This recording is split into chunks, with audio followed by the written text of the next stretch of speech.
শব্দ শুনে বুঝে নেন খাবারটা কতটাই ক্রিস্পি হয়েছে। কি শব্দ! সারাদিন রোজা রাখার পরে এরকম স্বাস্থ্যসম্মত একটা হেলদি খাবার যদি হয় তাহলে তো কোনো কথাই নাই। ইফতারের তালিকায় বানিয়ে ফেলুন চিকেন ক্রিস্পি স্যান্ডউইচ। আসসালামু আলাইকুম ভাই বোনেরা, কেমন আছেন? আশা করি যে যার অবস্থানে বসে এই ভিডিওটা দেখছেন সকলেই অনেক বেশি ভালো আছেন। স্যান্ডউইচটা বানানোর জন্য এখানে বড় সাইজের একটা পাউরুটি নিয়েছি। তাই এখানে আমি মুরগির মাংস নিয়েছি, মাংসগুলো আমি সিদ্ধ করে ঝুরা করে নিয়েছি। এখন দিয়ে দিব এখানে আমি পরিমাণ মতন মেয়োনিজ।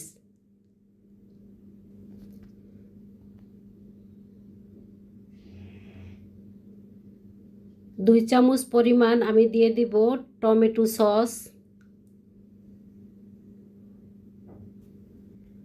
ঝালের জন্য এখানে আমি হাফ চামচ পরিমাণ চিলি ফ্লেক্স দিয়ে দিব, আর দিব কালো গোলমরিচের গুঁড়ো। আর এই কালো গোলমরিচের গুঁড়োটা দিলে আলাদা একটা ফ্লেভার আসবে আর খাবারটা খেতে বেশ মজাই হবে। ফ্রেশ ক্রিমের পরিবর্তে এখানে আমি গুঁড়ো দুধটা দিয়ে দিব। এখানে আমি 4 চামচের মতন গুঁড়ো দুধটা দিয়ে দিলাম আর স্বাদ মতন লবণ দিয়ে দিলাম। তা আপনাদের হাতের কাছে যদি ফ্রেশ ক্রিম থাকে তাহলে আপনারা গুঁড়ো দুধের পরিবর্তে ফ্রেশ ক্রিমটা দিবেন, এতে করে আরও বেশি মজা হবে। তা আমি এখানে গুঁড়ো দুধটা দিয়ে বানিয়েছি, খেতে অনেক মজা হয়েছে, আমার কাছেও অনেক ভালো লেগেছে। এভাবে আপনারা বানিয়ে খেয়ে দেখবেন। এই রমজানের ইফতারের তালিকায় এরকম একটা হেলদি স্বাস্থ্যসম্মত খাবার সকল পরিবারকে নিয়ে খেতে মজাই আলাদা। বানানো হয়ে গেছে, এক সাইড করে রেখে দিব।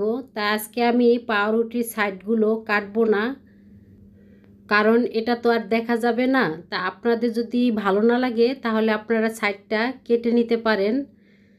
এখন আমি মাংসর যে পুরটা বানিয়ে রেখেছিলাম সেটা দিয়ে দিব। তা আমি সব সাইডেই এই কাঁটা চামচের সাহায্যে একদম সুন্দর করে লাগিয়ে নিচ্ছি।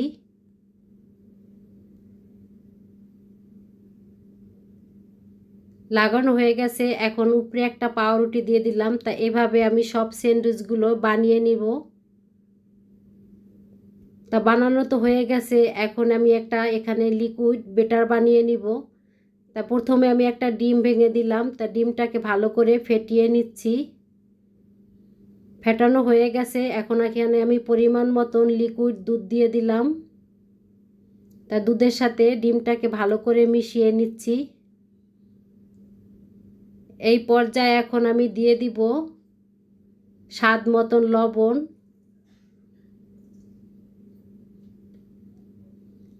আর কর্নফ্লাওয়ার। তা এখানে আমি 2 চামচ পরিমাণ কর্নফ্লাওয়ার দিয়েছি।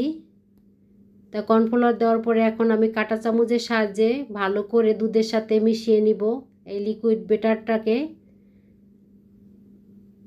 এখন আমি দিয়ে দিব 2 চামচ পরিমাণ ময়দা, আর এই লিকুইড বেটারে আমি হাফ চামচ পরিমাণ চিলি ফ্লেক্স দিয়ে দিলাম।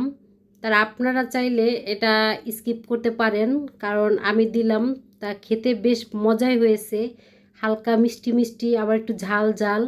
তা এখানে আবার আমি 1 চামচ চিনি দিয়ে দিলাম। তা চিনিটাকে ভালো করে মিশিয়ে এখন আমি স্যান্ডউইচটাকে ভালো করে চুবিয়ে নিচ্ছি।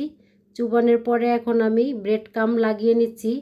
আর এটা পাউরুটি দিয়ে আমি এই ব্রেড ক্রাম্বটা বানিয়েছি। আর এভাবে আমি সব স্যান্ডউইচেই ব্রেড ক্রাম্ব লাগিয়ে নিয়েছি।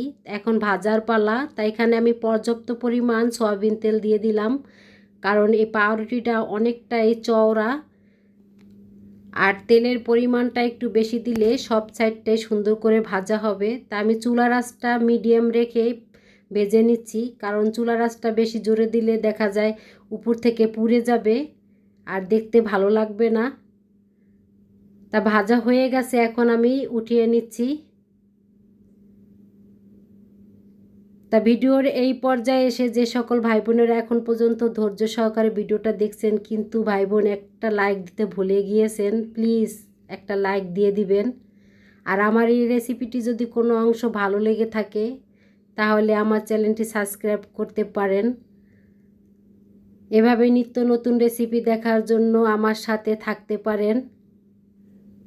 খাবারটা দেখতে যতটা লোভনীয়, খেতে মজা ছিল তার চেয়ে অধিক বেশি।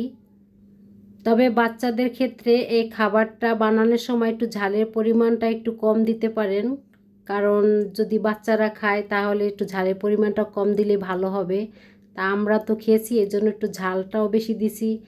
আর মিষ্টিটাও মোটামুটি ভালোই ছিল, খেতে বেশ মজাই ছিল।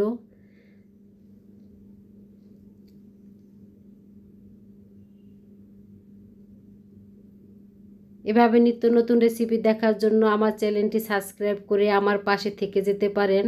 আজকের মতন এই পর্যন্ত, আবার দেখা হবে নতুন একটা রেসিপিতে। সে পর্যন্ত আল্লাহ হাফেজ, আসসালামু আলাইকুম।